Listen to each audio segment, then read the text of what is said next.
Healing వాస్తు తెలుగుకి మరియు వాస్తవానికి స్వాగతం మిత్రులారా.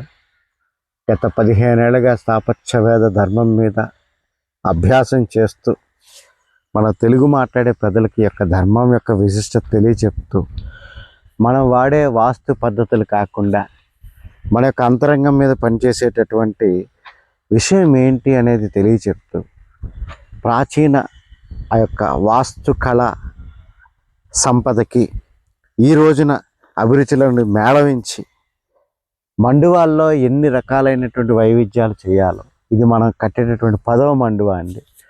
See the beauty. తూర్పు ముఖంగా ఉండి పశ్చిమాన మనకి ఆ యొక్క వాష్ ఏరియాస్, పొల్యూటింగ్ ఎలిమెంట్స్, ఆ పైన చక్కని వర్టికన్ గార్డెన్కి ఒక చక్కని పిక్చర్ రూఫ్. మీరు చూసినప్పుడు ఆ రెండింటి మధ్యలో ఉన్న గ్యాప్లోంచి నీళ్లు కింద పడతాయండి. సో ఈ రకంగా చేస్తున్నటువంటి ఇది మన జగ్గయ్యపేటలో నడుస్తుందండి. See the beauty of the side opening.